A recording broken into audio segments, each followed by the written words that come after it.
Ce bulletin d'information vous est présenté par votre Caisse populaire Desjardins de Saint-Raymond-Sainte-Catherine, qui est fière de mettre en valeur les initiatives des gens d'ici.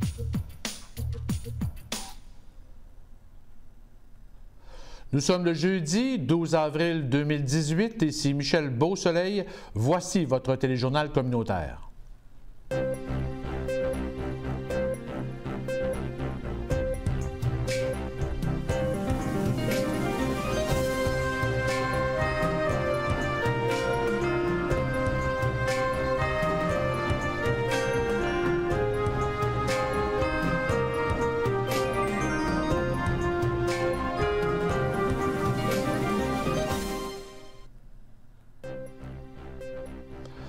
Au menu cette semaine, le député de Portneuf, Michel Matte, cède sa place à la relève aux prochaines élections d'automne. Patate Dolbec inaugure sa nouvelle usine d'emballage rebaptisée au coût de 12 millions de dollars. Investissement de 4 millions de dollars en infrastructures d'accueil et d'hébergement au chalet en Boiron de Sainte-Christine d'Auvergne. Le député fédéral de Portneuf, Jacques Cartier, Joël Godin, initie un projet de coopérative de travailleurs étrangers. Le Salon Nature Portneuf à Saint-Raymond arrive à grands pas. On en parle en studio avec Annie Martel et Jacinthe Gagnon. Et Odile nous fera part des actualités culturelles dans Portneuf, Jacques Cartier. Bonne émission.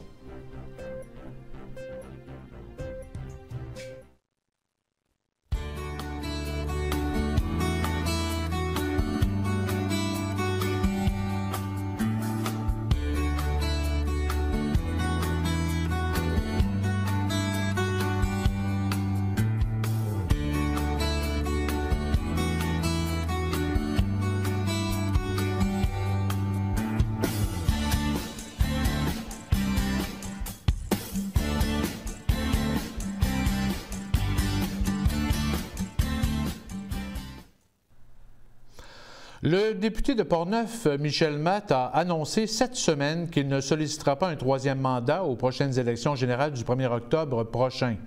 Âgé de 68 ans, M. Matte a décidé de tirer sa révérence après une vingtaine d'années de vie politique bien remplie. Il a été maire de Saint-Marc-des-Carrières, préfet de la MRC de Portneuf et député à l'Assemblée nationale au sein du Parti libéral du Québec durant 2 mandats de 4 ans.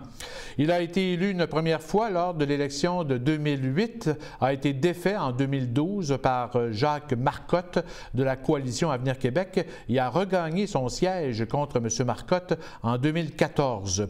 M. Matte quittera à la fin de son mandat avec la satisfaction du devoir accompli. Plusieurs moments me viennent en tête. Le CHSLD à Pont-Rouge, le CPE, le Jardin des Abeilles à Cap-Santé, le Kangourou à Neuville, le gaz naturel à Saint-Marc-des-Carrières, les rénovations du 3e étage, l'ajout des services de proximité, le TACO à l'hôpital de Saint-Raymond, le fonds de relance industrielle à Donnacana, à Saint-Raymond-Saint-Léonard, l'appellation protégée du maïs sucré de Neuville, les rénovations d'écoles, le fonds de la capitale nationale, puis si je pourrais en mentionner beaucoup d'autres encore.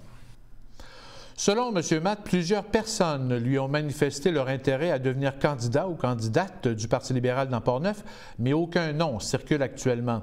Son attachée politique, Catherine Gosselin, qui est aussi présidente de l'Association libérale de Portneuf, nous a signifié qu'elle ne se portera pas candidate. À 6 mois de l'élection, M. Matte souhaite qu'un ou une candidate soit choisie le plus rapidement possible et espère un profil qui lui ressemble. Je sais que le fait d'avoir été maire-préfet, ça m'a donné aussi beaucoup d'expérience, puis je trouvais ça intéressant. Mais ce qui est important, c'est que quelqu'un qui ait le goût de travailler, de s'investir, puis qui ait Portneuf de tatouer sur le cœur.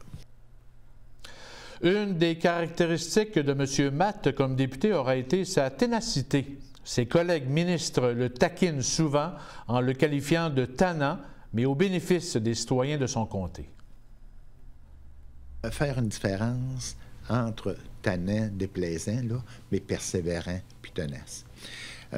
on a toujours bâti un dossier argumentaire. C'est pas vrai que tu demandes, il faut que tu justifies. Quand on a le gaz naturel, ça s'est fait dans une nuit. Le taco, ça s'est fait un jeudi soir à 10h moins quart. Mais quand là, donc, il était là. Où je pense que j'ai fait ma marque, c'est au caucus, au grand caucus, je prends position. OK? Donc, puis aussi, j'ai développé une relation de confiance avec mes collègues. Puis quand les gens te le disent, bien, Michel, on y va parce que tu as réussi à nous convaincre, tu étais persévérant, puis je disais, pourquoi qu'on ne l'a pas, là, tu sais. Il faut quand même signifier que M. Matte a évolué comme député de Portneuf alors que son parti politique, le Parti libéral du Québec, était et est encore au pouvoir. Secteur récréo-touristique maintenant. Près de 4 millions de dollars seront investis pour des infrastructures à l'entreprise au chalet en Boiron de Sainte-Christine d'Auvergne qui se spécialise dans la location de chalets et l'animation d'activités plein air durant les 4 saisons. Le gouvernement du Québec, via le ministère du Tourisme, injecte 1 5 900 $ et 150 000 $ s'ajoutent provenant d'une entente de partenariat entre la région de Portneuf et l'Office du tourisme de Québec. L'annonce a été faite vendredi dernier en présence de la ministre du Tourisme, responsable de la région de la Mauricie, Julie Boulay. Le projet comprend, d'ici les 3 prochaines années, la construction d'un pavillon d'activité entouré d'une aire de jeu près d'un lac et sa plage, de 12 chalets en Boiron d'une capacité de 5 personnes, l'agrandissement de la cabane à sucre pour en faire une salle de réception, l'aménagement d'un verger et d'un champ d'autocueillette de petits fruits, en plus d'une écurie et de nombreux sentiers. Il faut rappeler que le domaine au chalet en Boiron, d'une superficie de 4 km² est la propriété depuis 5 ans du couple Charles Lessard et Geneviève Normand, originaires de la Beauce. Quand le couple et leurs enfants se sont installés à Sainte-Christine d'Auvergne, l'entreprise comptait une trentaine de chalets à louer en forêt, sans activité, et on en compte actuellement 56. 2 autres chalets sont en construction. Dans 3 ans, 70 chalets seront à louer en bordure de 5 lacs et de la rivière Sainte-Anne. L'entreprise offre du travail actuellement à une 60aine de personnes équivalent à temps plein et on prévoit la création d'une 20aine de plus d'ici 3 ans, en fonction bien sûr de l'achalandage généré par ces nouveaux investissements. On estime à plus de 70 000 le nombre de visiteurs en 2017, dont 30 proviennent de l'international, particulièrement de la francophonie européenne, France, Belgique et la Suisse. Et environ 5 à 6 des États-Unis. Son taux d'occupation a atteint 70 en 2017. L'aide financière du gouvernement du Québec vient accélérer les prévisions de développement de l'entreprise. Écoutons Charles Lessard. Là, pour nous, c'est d'être capable d'intégrer toute la vision qu'on a pour les 7, 8, 9 prochaines années. Monétairement, nous, quand on se donnait nos projets, bien, on sait comment on génère d'argent. Fait que dans notre plan d'affaires, qui est toujours en constante évolution. En fait, un plan d'affaires, c'est fait pour bouger, c'est fait pour se modeler tout le temps, mais d'avoir quand même une vision sur papier qui nous aide à prendre des décisions. Bien, on faisait ces projets-là en 7, 8 ans, 9 ans peut-être, mais cette aide-là nous permet de le faire en 3 ans. Si on jette un regard sur l'avenir du secteur touristique au Québec et dans Portneuf, selon la ministre du Tourisme, Julie Boulay, le tourisme de nature et d'aventure est le secteur touristique qui enregistre la plus grande croissance dans le monde.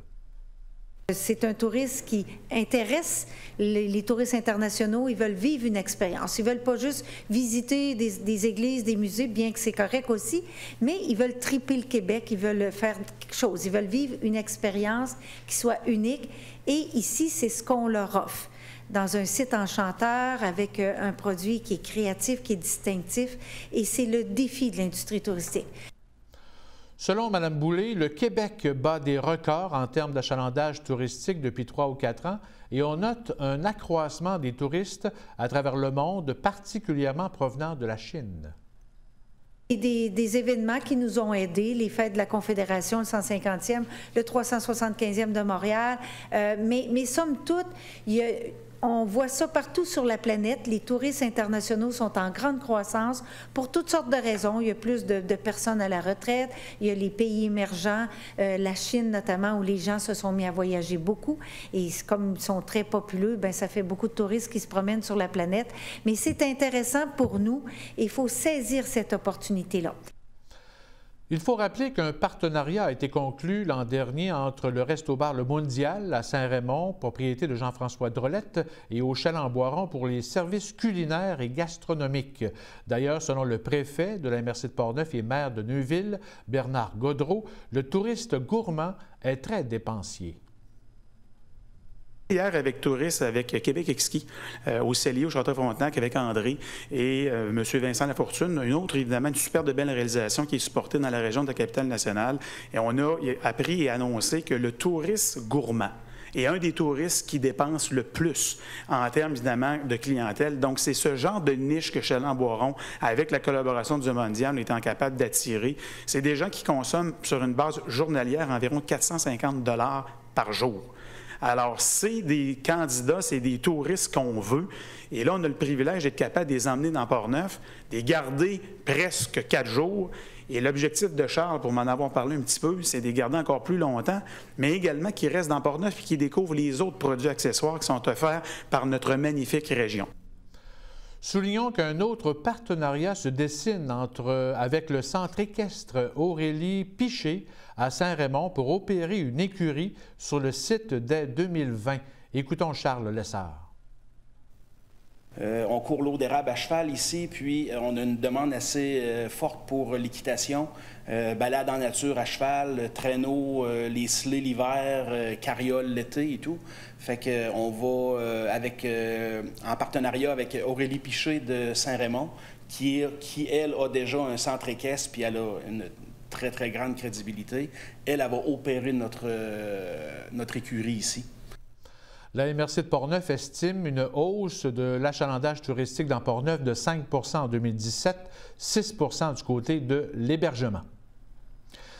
Autre investissement important dans Portneuf, cette fois, c'est à Saint-Ubalde, à l'entreprise Patate Dolbec.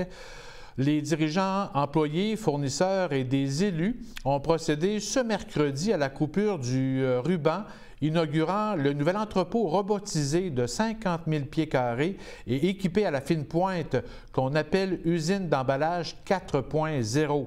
Les propriétaires Stéphane Dolbec et sa conjointe Josée Petitclerc ont investi quelques 12 millions de dollars au projet qui est en développement depuis plus de 2 ans. Le gouvernement du Canada y participe à la hauteur de 4,5 millions de dollars remboursables. D'ailleurs, le secrétaire parlementaire du ministre de l'Agriculture et de l'Agroalimentaire Canada, Jean-Claude Poisson, était présent au point de presse, de même que le député fédéral de Portneuf-Jacques-Cartier, Joël Godin. Le directeur général de Patate Dolbec, Hugo Dastou, nous décrit l'ampleur des travaux et la robotisation de l'usine.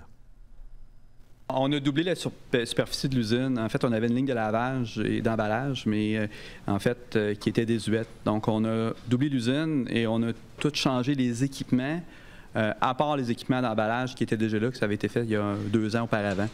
Donc, quand on va faire la visite, on pourra vous le montrer, là, en fait, qu'est-ce qui était là avant. Et on a ajouté un entrepôt robotisé, je pense, qui était la clé de ce projet d'innovation-là, avec des trieurs optiques. Donc, auparavant, on triait beaucoup de pommes de terre à la main. Là, on a mis des trieurs optiques. Chaque patate est prise en photo. Donc, 75 % du travail de triage manuel a été remplacé par cet équipement-là. Et on a mis, quand on parle d'entrepôt robotisé, bien, en fait, les pommes de terre triées sont mises dans des bacs de plastique, vous l'avez vu sur la vidéo, puis ils se promènent tout seuls avec un algorithme là, qui gère tout ça. Pour nous, ce qu'on a à faire, c'est programmer qu'est-ce qui va dans la boîte et ensuite quelle boîte on veut ressortir emballée. Selon le directeur général de Patate Dolbec, ces nouvelles installations augmentent de 25 % la productivité de l'entreprise, dont les produits, on parle d'une quinzaine de variétés, se retrouvent au Québec, en Ontario et aux États-Unis, chez Metro, Super C, Costco, Tigre Géant et autres grossistes. Dolbec cultive 10 000 acres de terre, dont 3 000 en pommes de terre et d'autres pour différentes céréales pour nourrir les bœufs de sa ferme bovine à Sainte-Anne-de-la-Pérade. L'entreprise de Saint-Ubalde, qui en est à sa 3e génération, a été fondée en 1967 par Francine Sauvageau et Herman Dolbec et offre du travail actuellement à quelques 130 personnes réparties sur 2 quarts de travail. La robotisation n'a pas provoqué de perte d'emploi. Des employés ont été formés et affectés à d'autres tâches, mais le recrutement demeure un enjeu important. Écoutons à nouveau le directeur général Hugo Dastou. Oui, on est en manque d'employés. Mais évidemment, l'automatisation a amené des pertes d'emplois, mais ça nous a permis, en fait, on avait de la difficulté à recruter et on comblait avec des travailleurs étrangers. Donc, on n'a pas eu à faire de mise à pied parce qu'on est toujours en défi de recrutement. Puis, il faut comprendre qu'il y a des emplois qui sont très routiniers. Bien, les gens partent et ne restent pas longtemps, finalement, parce que ce pas des emplois qui sont très intéressants. Donc, tous ces emplois-là plus difficiles, où on a à monter des palettes à longueur de journée, bien, on a automatisé ces choses-là. Puis le triage manuel, quand on passe 40 heures à enlever des pommes de terre comme ça, puis bien, c'est difficile de garder nos gens. Donc, on n'a pas eu à faire de mise à pied. On compte une dizaine de travailleurs étrangers sur les 130. D'ailleurs, le thème de la pénurie de main-d'œuvre est très présente dans l'actualité ces jours-ci, avec les différentes organisations reliées à l'emploi et l'immigration comme solution d'avenir. Nous vous parlerons dans quelques instants du salon Contact Emploi. Mais avant, le député fédéral de Portneuf, Jacques Cartier, Joël Godin, a annoncé ce jeudi avant midi, en conférence de presse dans l'usine de l'entreprise Structure Ultratech dans le parc industriel de Sainte-Catherine de la Jacques-Cartier, un projet pilote d'une coopérative de travailleurs étrangers non spécialisés. Les démarches sont en cours, mais ce projet se réalisera aux conditions que les gouvernements du Québec et du Canada endossent le projet et permettent plus de flexibilité administrative. Écoutons une entrevue que le député fédéral Joël Godin nous a accordée suite au point de presse. Bonjour, M. Beausoleil. M. Godin, nous sommes à Sainte-Catherine de la Jacques-Cartier au moment où on se parle. Vous venez de présenter en fait un projet pilote du côté de l'emploi en fait. D'où vient cette idée de créer une coopérative de 50 travailleurs justement dans Portneuf-Jacques-Cartier? En fait, c'est suite aux rencontres, des nombreuses rencontres que j'ai eues avec différentes entreprises de Portneuf-Jacques-Cartier et le message unanime était, et récurrent était manque de main-d'œuvre très urgent. On perd des commandes, on n'est pas capable d'ouvrir des chiffres dans certaines usines parce qu'on manque de main-d'œuvre, puis on doit reporter les délais de livraison. Alors, pour ce qui est du service à la clientèle et du développement des affaires, ce n'est pas des arguments convaincants pour prospérer, pour faire du développement des affaires. Alors, suite à ça, j'ai réfléchi, j'ai rencontré différents intervenants et essayé de trouver une solution. Un député, ça peut chialer, puis ça peut prendre son bâton du pèlerin, puis faire en sorte qu'on trouve des solutions. Alors, on est arrivé à la conclusion que la meilleure structure pour dénouer rapidement ce manque de main-d'œuvre, c'est la création d'un projet pilote d'une coopérative. Oui. Une coopérative, c'est pas le député. Une coopérative, c'est les membres. Les membres, dans cette coopérative-là, c'est des entreprises qui ont des besoins urgents. Parce que chacune des entreprises que j'ai rencontrées font de la recherche à l'étranger pour de la main-d'œuvre non spécialisée. Mais ça n'aboutit pas, les résultats ne sont pas efficaces, ne sont pas satisfaisants. Et là, il y a une mobilisation et ça va nous permettre, en termes de coopérative, de faire des représentations auprès du ministre de l'Immigration du Canada et du Québec pour faire en sorte d'alléger les règles, pour faire en sorte que les travailleurs étrangers puissent s'en venir ici pour 2 ans. Et qu'il y ait aussi une mobilité entre entreprises. Parce qu'une entreprise qui a 16 mois de contrat disponible pour employer une main-d'œuvre, bien, lorsque tu, à l'époque ou présentement, tu fais venir un travailleur étranger, tu te dois de l'employer pour 1 an. Sinon, tu le retournes chez lui et tu ne peux pas le passer à ton voisin qui a un autre secteur d'activité qui, lui, en aurait peut-être besoin de façon ponctuelle pour un 4 mois ou un 8 mois. Oui. Où en êtes-vous actuellement dans le projet? En fait, nous avons recueilli 5 entreprises qui vont investir 40 000 $ pour faire en sorte d'avoir 10 travailleurs chacun, ce qui veut dire 50 travailleurs pour 2 ans. Cette rencontre-là a été faite avec les entreprises. Nous avons une formation pour comprendre la structure d'une coopérative, parce qu'une coopérative n'est pas là pour faire de l'argent. Une coopérative est là pour rendre un service.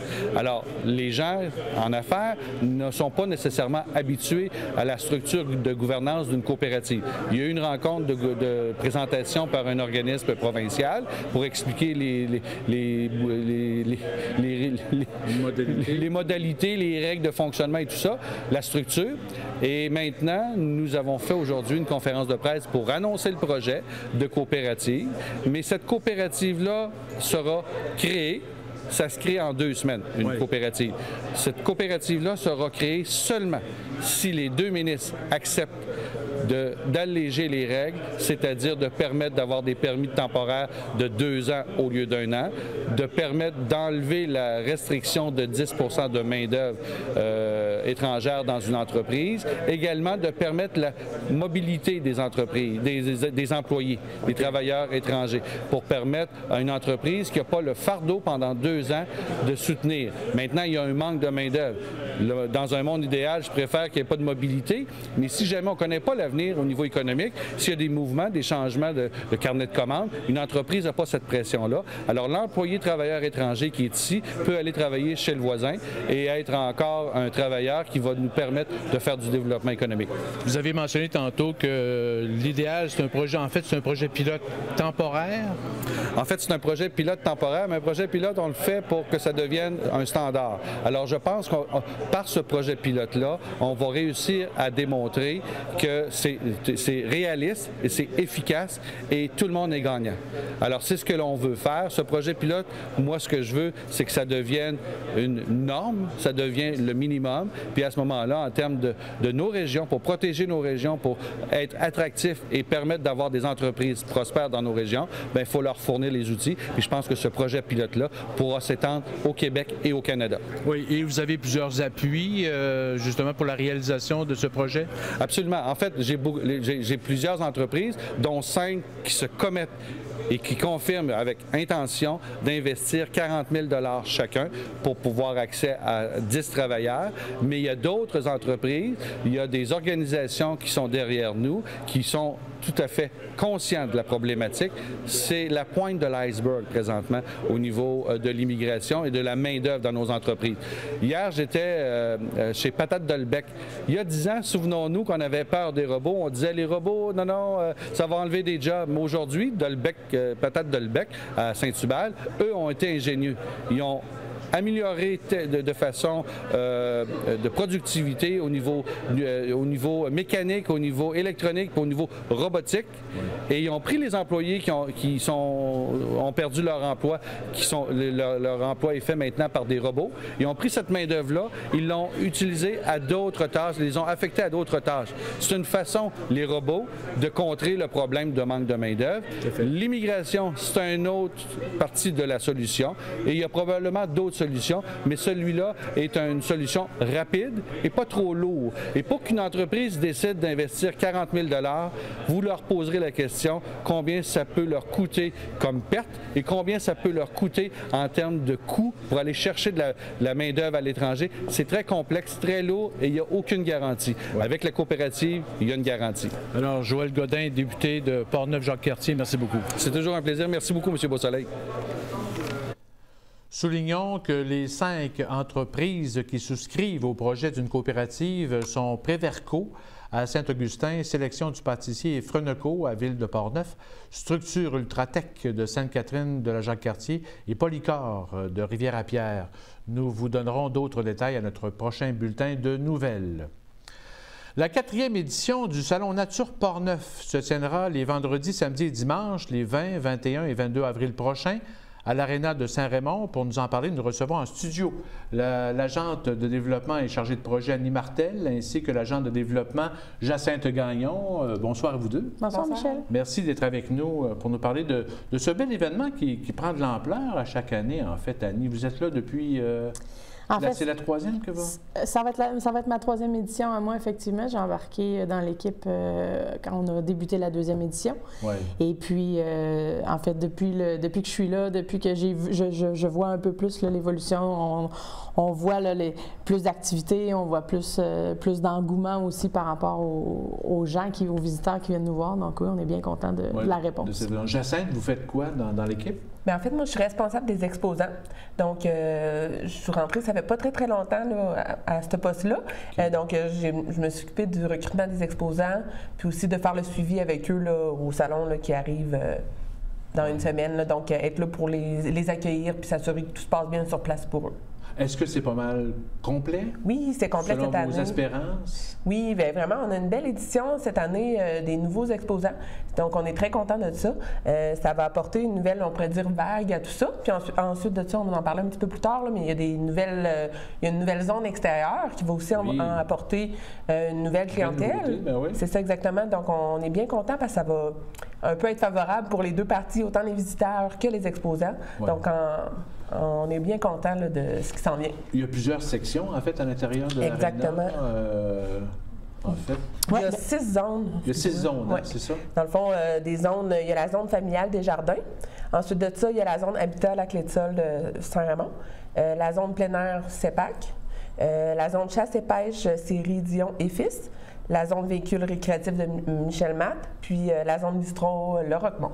Okay. Donc, 6 zones là, avec un peu des thèmes différents qui nous permettent de faire un bel ensemble au salon.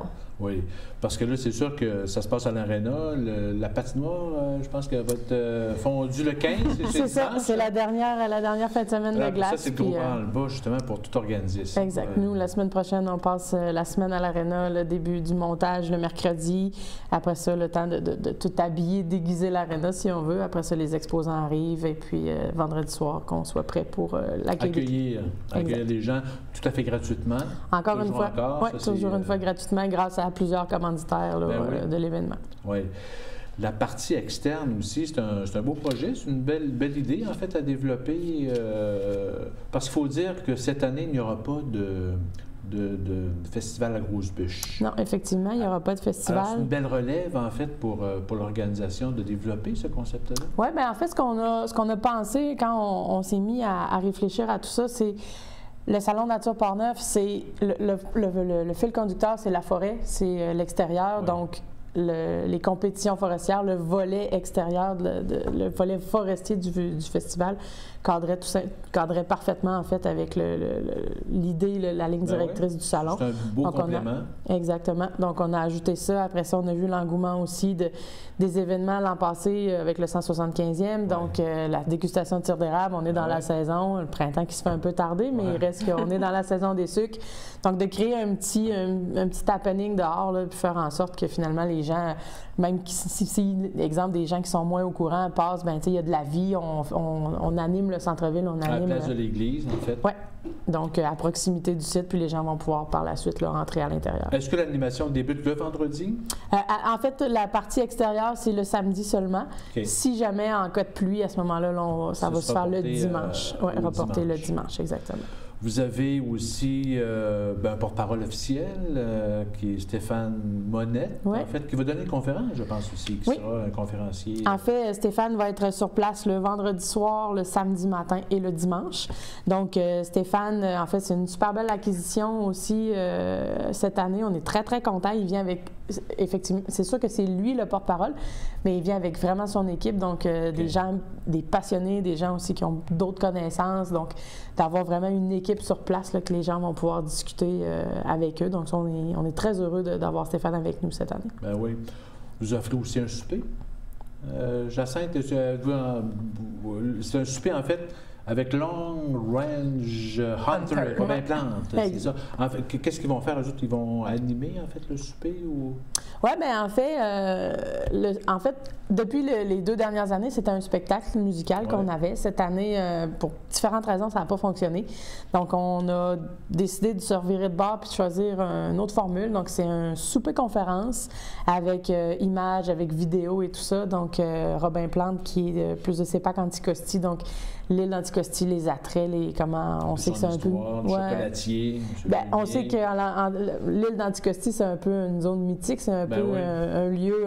paradis. C'est ça. Paradis des chasseurs. Exact. Fait que, donc, c'est pour ça qu'on fait un petit retour, un petit clin d'œil à ça. Et avec Long Range Hunter, qui est vraiment du tir de précision, donc des techniques et des choses comme ça. Puis en fait, les gens sur place vont pouvoir aussi... il y aura des formations qui seront tirées, deux sessions qui seront tirées, donc les gens sur place.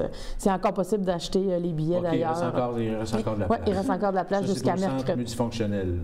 En fait, les billets, le souper est au centre multifonctionnel. Les gens peuvent acheter les billets chez Uniprix, exactement, jusqu'à mercredi prochain. Au coût de 25 $. Oui. Alors, c'est un souper chaud. Souper chaud. Aussi. Oui. Vous avez aussi, parlons un peu des conférences que vous allez offrir au salon. Oui, bien en fait, l'équipe de Stéphane fait un beau travail cette année. On va couvrir la pêche, chose qu'on a fait un petit peu moins par le passé. Okay. Et puis, c'est le début de la saison, donc en fait, le timing est bon. Donc, la pêche, encore, c'est sûr qu'on va approcher le thème de la chasse, les odeurs, comment fabriquer des salines. Il va y avoir encore une fois une conférence plus sur l'ornithologie avec la CHEP, forêt nourricière également. Et la belle nouveauté qu'on a cette année, c'est le parc safari qui se joint à nous avec des oiseaux de proie. Donc, on aura 3 oiseaux de proie sur place. Oui, samedi et dimanche. En fait, les gens vont pouvoir les prendre, vont pouvoir manipuler, si on peut dire, les oiseaux. Oui. Et puis, en tout cas, on pourra voir. OK. Donc, ce sont les conférences. Ça, c'est le samedi et le dimanche? Oui, le samedi et le dimanche au niveau des oiseaux. Puis les démonstrations de vol aussi qui vont se faire. Y a-t-il un petit bassin de pêche encore cette année? Un grand bassin de pêche. Un grand bassin, oui. On a toujours le bassin. Les enfants aiment bien... on a même vu... les petits poissons. On a même vu les adultes aussi, ça, évidemment. C'est ça. Donc, avec Stade Acana Aventure pour le bassin.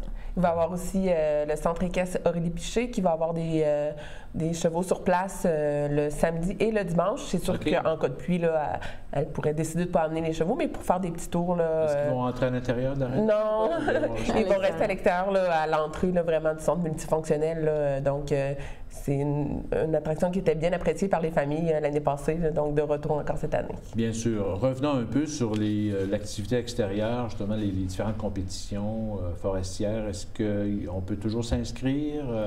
Comment vous fonctionnez? Oui, les gens peuvent toujours s'inscrire. Ils le font directement au centre multifonctionnel, donc à la réception du centre multifonctionnel, ou encore si les gens veulent se présenter sur place, pourront déjà peut-être avoir une petite idée des démonstrations, des choses comme ça, mais les gens s'inscrivent en équipe de 4, appellent au 337-3641 et puis peuvent s'inscrire à ce moment-là. Aux différentes épreuves. Oui. Est-ce qu'on peut s'inscrire à plusieurs épreuves? En fait, c'est sous forme d'Olympiade, donc ça se fait un peu comme en rotation. Les gens entre les équipes vont pouvoir déterminer les forces de chacun pour essayer de remporter finalement. C'est sûr. Donc, la ciotte, le roulé du bio, le fendage de la bûche en 4 quartiers, le cordage de pitoune de 4 pieds, la hache verticale et le godendard. Voilà. Alors, on rappelle donc que c'est vendredi, samedi et dimanche, 20, 21 et 22 avril prochain. Oui, exactement. Donc, au centre, à l'Aréna de Saint-Raymond, mais aussi à l'extérieur, à la place de l'église. Alors, on invite les gens à y participer en grand. Alors, merci beaucoup. Absolument. Merci beaucoup. C'est un bon 4e Salon Nature Port-Neuf. Merci. Merci. Rappelez-vous, Annie Martel et Jacinthe Gagnon.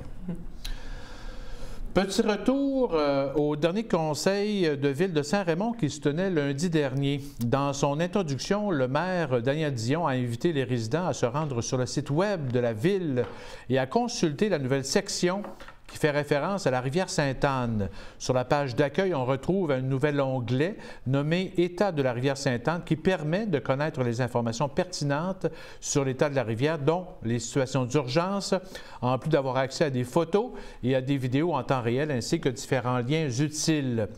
D'autre part, le comité rivière est à la recherche de personnes qui accepteraient bénévolement de faire partie d'un nouveau comité de vigilance face aux inondations. Ce comité, en collaboration avec la Ville de Saint-Raymond et l'organisme La CAPSA, aura la mission d'accompagner les citoyens dans le besoin, autant dans la préparation devant une urgence qu'au rétablissement suite à une inondation. Les personnes intéressées doivent communiquer avec Annie Lagadec de la CAPSA, dont les bureaux sont à Saint-Raymond.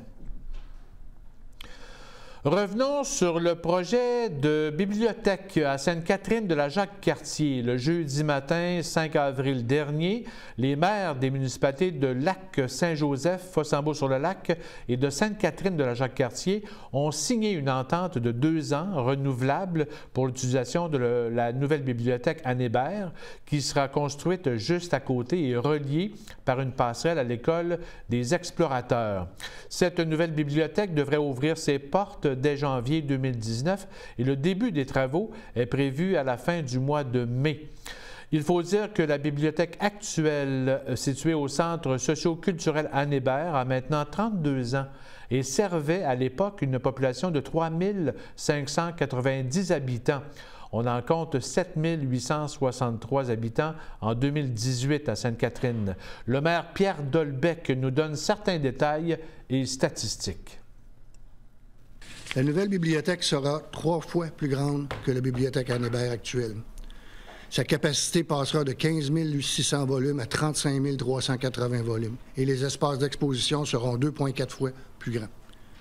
Je veux souligner à nouveau que ce beau projet est rendu possible grâce à la contribution des gouvernements fédéral et provincial qui débourseront chacun 593 000 pour une contribution de 1 186 000 pour un projet total évalué à près de 2 millions de dollars avec les frais connexes. Notre population comptait 1 800 jeunes de 14 ans et moins au dernier recensement fédéral, à laquelle s'ajoutent 415 autres jeunes de Fossambeau-sur-le-Lac et Lac-Saint-Joseph. Les services offerts à la nouvelle bibliothèque et sa proximité de l'école des explorateurs bénéficieront à tous les jeunes et à tous les autres groupes d'âge de nos populations. Quelques statistiques à part le budget, parce que je viens de vous le donner, mais le nombre d'abonnés actuel est de 2220. La moyenne de fréquentation semaine est de 267 en 2017 et à date de 2018, 289. Les heures de bénévoles, 4140 heures. Nombre de bénévoles, 38. Nombre de prêts en 2017, 31 980. Et le nombre d'heures d'ouverture par semaine, 31. Les 3 municipalités se sont engagées à acquitter les coûts d'opération et du service de la dette au prorata de leur population, équivalent à 78 pour Sainte-Catherine et 22 pour les 2 autres municipalités. Soulignons que des ententes intermunicipales existent entre les 3 municipalités pour les services incendie, des premiers répondants et du service de voirie l'hiver. Ce mercredi matin, au centre multifonctionnel de Saint-Raymond avait lieu le déjeuner annuel du maire de Saint-Raymond, une occasion de faire un bilan de la dernière année et de présenter les projets de développement à venir devant la communauté d'affaires et socio-économique du territoire. Le maire Daniel Dion, assisté du directeur général François Dumont, ont dressé les réalisations 2017 qui touchaient bien sûr les fêtes du 175e de la municipalité, en plus des travaux réalisés à l'Aréna, sur les routes, l'achat d'une scène mobile et les gains obtenus par le comité santé, dont le TACO et les autres services de proximité à l'hôpital régional. Le maire a aussi présenté des statistiques de croissance de la municipalité, tant sur le plan démographique qu'au secteur résidentiel. À ce sujet, les indicatifs du nombre d'enfants au niveau primaire de l'ordre de 824 et de 6 groupes de niveau préscolaire et d'une prévision de 7 groupes dans les prochaines années démontrent une vitalité intéressante, en plus d'une moyenne de 90 constructions neuves depuis quelques années, dont un développement important du côté du secteur Bourg-Louis laisse envisager un bon avenir.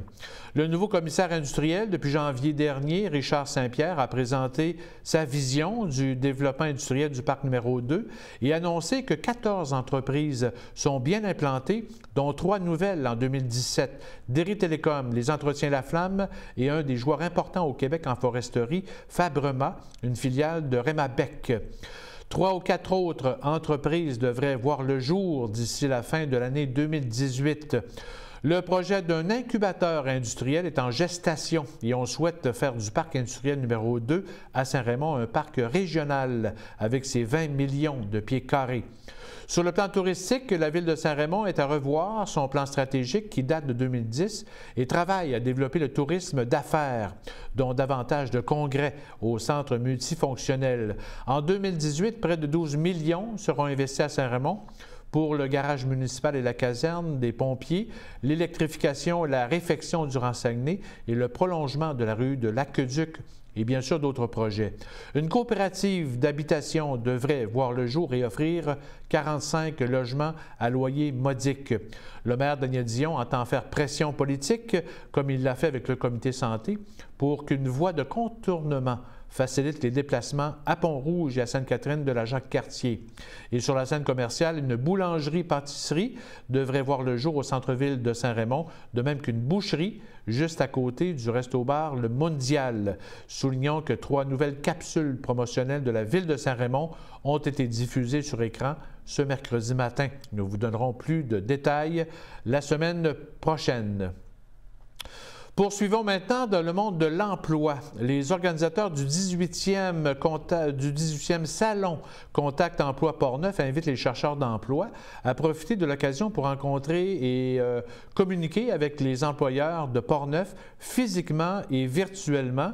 Physiquement, le vendredi 20 avril prochain au gymnase de l'école secondaire de Donnacona de 10h à 20h et ou virtuellement du 23 au 27 avril. 54 entreprises offriront plus de 675 emplois, un record de participation. Le vendredi 20 avril, en plus de rencontrer les employeurs et assister à des ateliers d'aide à l'emploi ou de préparation à l'entrevue, différentes conférences sont prévues ayant pour thème la conciliation au travail-famille, se lancer en affaires avec passion ou travailler pendant sa retraite, est-ce payant? Une zone jeunesse permettra aux étudiants de magasiner les différents emplois d'été disponibles dans la région et aussi par municipalité. Et en nouveauté cette année, un service de navette gratuite en collaboration avec la Corporation de transport régional de Portneuf sera disponible pour les visiteurs du salon le vendredi et offrira 2 parcours. Un parcours du Nord, 5 départs de Saint-Raymond et un parcours de l'Ouest avec 5 départs de Saint-Marc-des-Carrières. Plus de détails sur le site web de la CTRP. La CTRP offrira également le transport aller-retour gratuit au Salon Contact Emploi à des immigrés ou des réfugiés à partir du Centre multiethnique de Québec et des visites d'entreprise sont aussi prévues pour ces immigrants. Soulignons que le site web contactemploiportneuf.com est le premier site de recherche d'emploi réservé exclusivement aux entreprises portneuvoises. Il présente à chaque semaine tous les nouveaux postes affichés dans la MRC de Portneuf. Il permet de s'inscrire et de recevoir des alertes par courriel à chaque fois qu'un poste affiché sur le site correspondra au type d'emploi recherché. Il permet aussi aux employeurs en quête de main-d'œuvre d'afficher leurs offres d'emploi et de recevoir directement par courriel les candidatures des personnes intéressées par l'emploi. Les actualités culturelles avec Odile après la pause.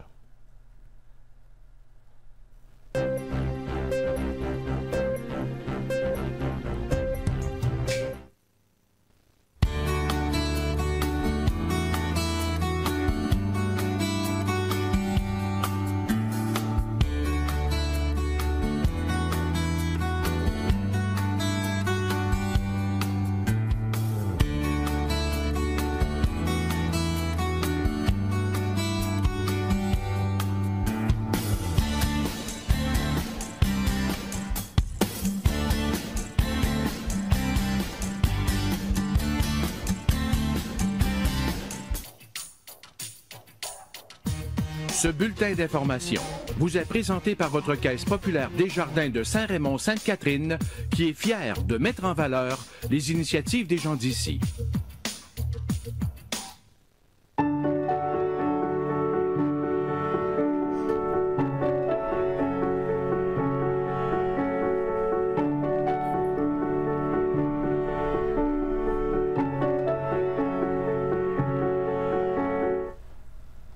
Bonsoir, Odile. Bonsoir, Michel. Un tournage qui se prépare à Donnacona au mois de mai prochain. Ça arrive bientôt. Oui. Alors, Mick Landry réalisera son premier long-métrage documentaire à Donnacona. La gang des exclus est une histoire vécue par Annie Verrette, qui a d'ailleurs écrit l'histoire. Alors, dans les années 90, une étudiante trouve une solution à l'intimidation qu'elle subit en recrutant les exclus pour former un groupe d'entraide et de soutien. Alors, près de 20 ans plus tard, le documentaire relate cette histoire qui a contribué à aider les jeunes. Alors, le tournage dit de reconstitution aura lieu les 19 et 20 mai prochains dans les lieux mêmes où se sont produits les événements, c'est-à-dire à l'école secondaire Donnacona. Et l'équipe de production offre l'occasion à des étudiants de cette école d'assister à une situation réelle de tournage, soit comme comédien, comme figurant ou comme technicien. Alors, aucune expérience n'est requise, mais il y aura des auditions préliminaires pour bien sûr connaître un peu les gens. Alors, on fait aussi appel à des anciens membres de la gang d'origine s'ils désirent témoigner. Ça peut se faire à l'écran ou tout simplement en écrivant. Et de toute façon, il y aura plusieurs moyens prévus pour conserver la confidentialité si les gens ne veulent pas vraiment s'afficher comme un des membres de ce groupe-là. Alors, pour plus d'informations, vous avez juste à contacter Mick Landry, M-I-K, Landry, sur sa page Facebook. À suivre. Oui. Une enseignante de l'école secondaire Louis-Jobin, qui est lauréate au concours Essor, que tu connais bien. Oui, alors Nancy Frenette, avec son projet « Une image vaut 1000 mots », était des 21 lauréats choisis parmi les 109 écoles de toute la province qui ont soumis leur projet au prix Essor, ce qui lui a valu une bourse de 2000 $. Alors, ce concours est organisé par le ministère de l'Éducation et le ministère de la Culture et des Communications. Tous les lauréats se sont rendus au Musée de la Civilisation le vendredi 6 avril dernier pour la remise des prix, et elle en est revenue avec en plus le prix Rayonnement, qui est attribué à un projet qui fait la promotion des arts et de la culture et qui se distingue par son rayonnement à l'école et dans la communauté. Alors, une bourse de 1500 $ était aussi liée à ce prix-là. Alors, rappelons que le projet de Nancy a permis aux élèves, c'est ce qu'on voit en ce moment, de rencontrer Luc Plamondon et de présenter leur œuvre à Luc Plamondon, et ensuite à une exposition qui a eu lieu durant l'été à la Maison Plamondon. Ils devaient créer une pochette de disque pour une chanson de Luc Plamondon qui leur avait été attribuée au hasard. Très belle idée. Alors, Nancy, elle tient à remercier aussi ses collègues qui ont collaboré à la réussite du projet. Il y a Andrea Genois, Luc Brousseau, Sandrine Quentin et aussi l'enseignante au primaire Héloïse Dion, parce qu'il y avait aussi une classe de 3e année du primaire qui participait à ce projet-là. Elle veut aussi remercier Jenny Paquette de la Maison Plamondon qui a fait le lien avec Luc Plamondon pour qu'il puisse venir et qui a aidé aussi à organiser l'exposition des œuvres réalisées par les élèves. Alors, félicitations à Nancy Frenette qui réalise vraiment des beaux projets signifiants pour ses élèves, et ce, depuis plusieurs années. Tout à fait. Luc Plamondon a été impressionné de ce projet. Oui, il était très touché, puis impressionné. C'est vraiment une belle idée qui pourrait peut-être se répandre ailleurs. Oui, c'était vraiment beau, les œuvres. Moi, je suis allée visiter, puis j'ai trouvé ça très touchant. Il y a plusieurs artistes qui pourraient se prêter au jeu. À ce genre de... Pourquoi pas? Il faudrait lancer l'idée à Nancy. Oui. Tu nous parles maintenant d'offres d'emploi dans le milieu culturel. Oui. Alors, la Maison Plamondon est à la recherche d'un directeur ou d'une directrice. C'est un contrat d'1 an à raison de 20 heures par semaine. Alors, vous avez jusqu'à samedi 14 avril pour faire parvenir votre CV et une lettre de motivation. Et pour plus de détails sur les fonctions et responsabilités puis le profil recherché, rendez-vous sur la page Facebook La Maison Plamondon. Et on fait un dernier appel pour les emplois pour les étudiants cette fois-ci qui ont entre 15 et 30 ans, qui retournent aux études l'automne prochain. C'est la dernière semaine pour signaler votre intérêt à un des postes de guide interprète du circuit Les Voies du Sacré. Alors, les églises où ces emplois sont offerts, c'est Cap-Santé, Deschambault, Grondines, Neuville, Pont-Rouge, Port-Neuf, Saint-Casimir et Saint-Raymond. Alors, c'est des belles occasions pour les jeunes de ces municipalités-là. La date limite, c'est le 15 avril pour envoyer votre candidature, et pour plus d'informations, vous allez sur la page Facebook Port-Neuf Culturel. Oui, il y a des jeunes qui demandent l'appui des adultes ou de la population en général. Oui, dans un cas, c'est déjà fait. Alors, Sophia Rose Boucher de Sainte-Catherine de la Jacques-Cartier a été retenue comme un des 12 coups de cœur du public sur 130 candidats grâce au vote qu'elle a reçu, et elle s'en va directement en demi-finale au concours 3 pistoles en chanson dans la catégorie Frimousse, qui est pour les 12 ans et moins. Alors, Sophia Rose et sa famille tiennent à remercier tous ceux et celles qui ont pris le temps de voter pour elle. Alors, bravo Sophia Rose, et bonne chance pour la suite. Et on voit bien aussi que quand on se mobilise, il est possible de donner un petit coup de pouce à quelqu'un. Alors, j'en profite pour vous rappeler qu'il est encore temps d'aider James Labrie à gagner le prix coup de cœur du public des Jardins. Comment faire? C'est très simple. On peut aller voter pour lui sur la page Facebook Réseau intercollégial des activités socioculturelles du Québec et sélectionner prix coup de cœur du public des Jardins. Bien sûr, vous pouvez écouter sa performance et voter pour lui.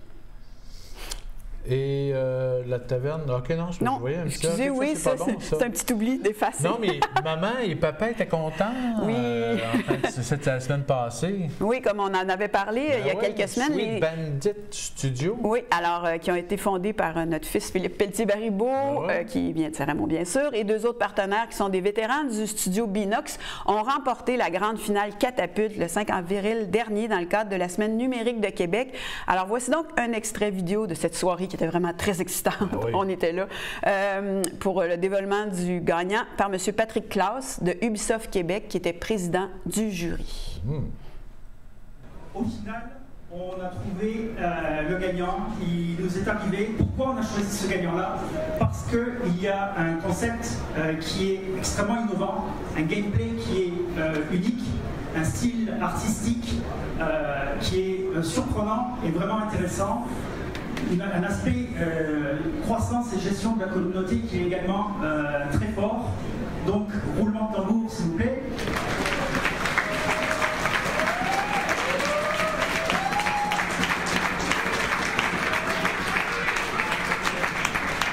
Le gagnant de l'édition 2018 de Catapulte est Sweet Bandit Studio.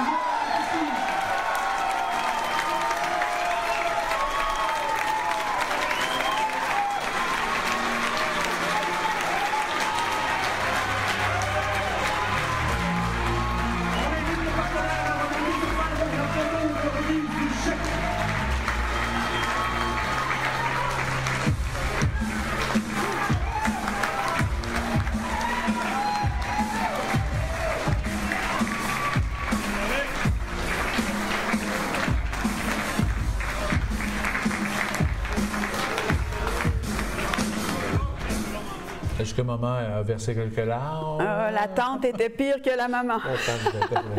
Alors, comme vous avez vu dans la vidéo, ils ont remporté un montant de 55 000 en argent et en plus 45 000 en services. Alors, c'est vraiment un beau prix.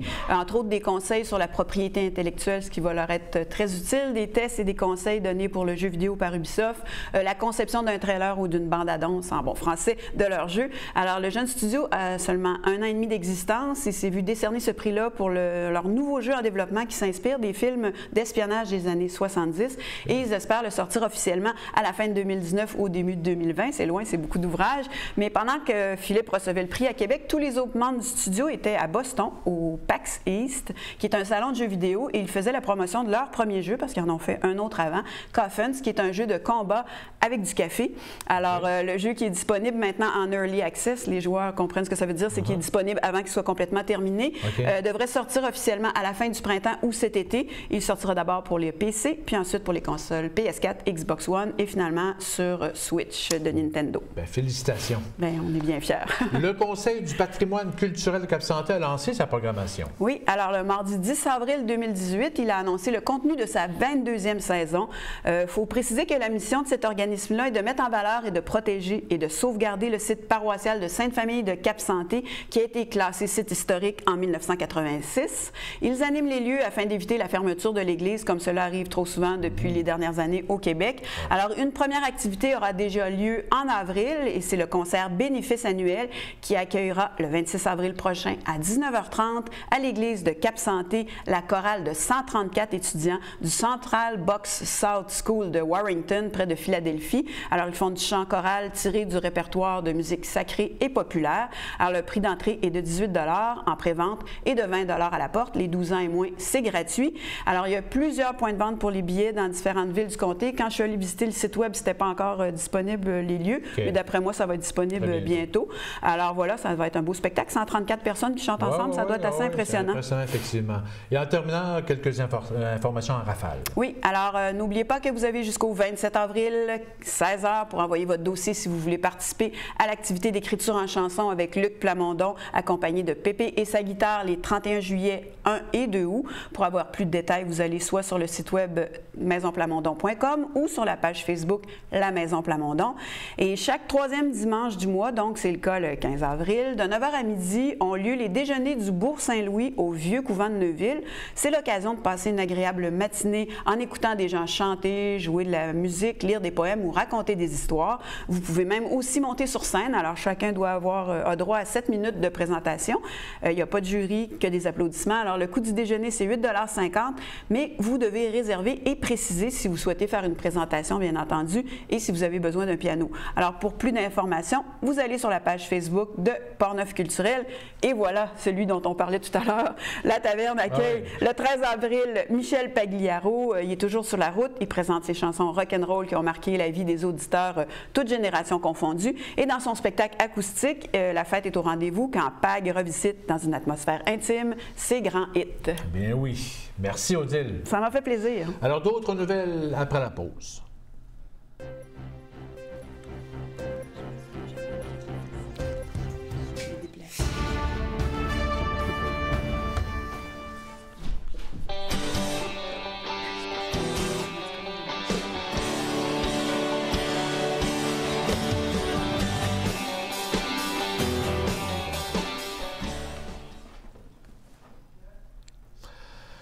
L'ex-joueur professionnel de hockey et homme d'affaires Alain Côté, de Alain Côté, pièce d'auto, membre NAPA, et ses employés de Saint-Raymond, en présence du maire Daniel Dion, ont procédé ce lundi matin à la première pelletée de terre d'un nouveau bâtiment qui verra le jour en septembre prochain au 630 Côte-Joyeuse, tout près du concessionnaire Germain Automobile.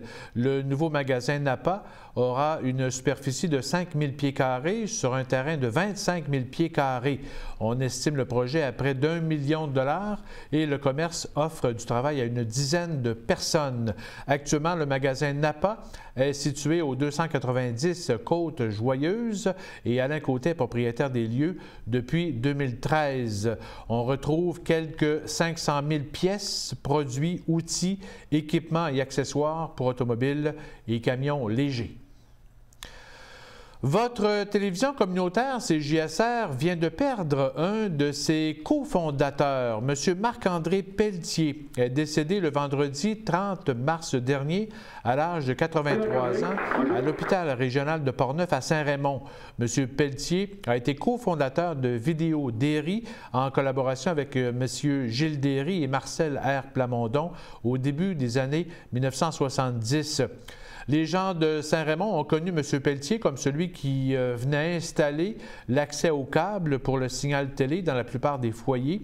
Gilles Derry a été le précurseur, l'ingénieur et l'architecte, mais c'est Marc-André Pelletier qui a été sur le terrain et a procédé et coordonné la mise en place de tout ce système, peut-on lire dans un bref hommage écrit par M. Marcel R. Plamondon sur sa page Facebook. M. Pelletier a été échevin à la ville de Saint-Raymond et chef de la brigade incendie pendant plusieurs années. On lui doit la diffusion du conseil de ville de Saint-Raymond et de la messe à l'église. La famille a prévu un moment de reconnaissance à la coopérative funéraire de la Rive-Nord sur l'avenue Saint-Jacques à Saint-Raymond ce samedi 14 avril à compter 10 h, suivi du service religieux qui sera célébré en présence des cendres à midi en l'église de Saint-Raymond. L'inhumation se fera ultérieurement. Revenons sur le concours. Malheureusement, on n'aura peut-être pas assez de place, mais on pourrait peut-être reporter cette entrevue justement à la semaine prochaine. On voulait faire entendre Charles Bédard de Soudure Charles Bédard à Saint-Raymond, qui a été finaliste dans la catégorie création d'entreprise, exploitation, transformation et production lors du concours québécois Ose entreprendre dans Portneuf, dont les gagnants ont été dévoilés la semaine prochaine. Donc, on y reviendra la semaine dernière. Et peut-être en terminant, un petit mot pour dire que les policiers de la MRC de Portneuf ont procédé ce mercredi à l'arrestation de 3 suspects par voie de fait avec lésion, voie de fait armée, méfait et complot pour des événements survenus le 3 avril dernier vers 23 h à Saint-Basile. La victime, un homme de 23 ans de la région de Portneuf, se serait rendu à une résidence durant Saint-Georges à Saint-Basile pour y rencontrer des connaissances. Arrivé sur place, il aurait fait l'objet d'un règlement de compte et a été blessé sérieusement. 2 hommes de 20 ans de Saint-Basile ont été libérés sur promesse de comparaître. Une femme de 21 ans, originaire aussi de Saint-Basile, a été libérée par sommation. Les 2 hommes comparaîtront au Palais de justice de Québec le 25 juillet prochain. Et peut-être juste rapidement vous dire que dans le cadre du défi santé à Saint-Raymond au mois d'avril, le service des loisirs et de la culture propose à la population différentes activités. Vous pouvez aller voir sur le site web de la ville de Saint-Raymond pour justement les différentes activités prévues à l'horaire durant tout le mois d'avril. Alors, ça complète Info CJSR pour cette semaine. Merci à Odile, merci à Stéphane et Philippe à la régie. Merci de nous suivre à chaque semaine via la télévision et sur le web. On se laisse avec des images de la dernière activité de la saison au centre de ski Saint-Raymond, le ski Splash, qui se tenait dimanche dernier et qui aura attiré plus de 450 personnes. Il faut souligner aussi que la saison 2017-2018 a été exceptionnelle au centre de ski, avec plus de 22 500 visiteurs, un record. Une 4e glissade devrait voir le jour l'été prochain et le stationnement du centre de ski sera réaménagé pour devenir plus fonctionnel. Alors, bonne semaine!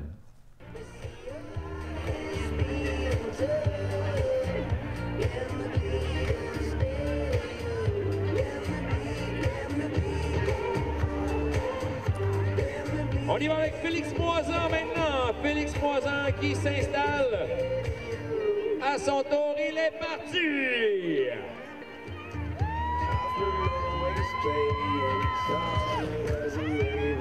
Est-ce que la vitesse y est assez? Oh! Juste au bout. Alors, pour vous rappeler, le bassin a environ 50 pieds de long. On peut comparer ça avec pratiquement un trailer de truck, de van.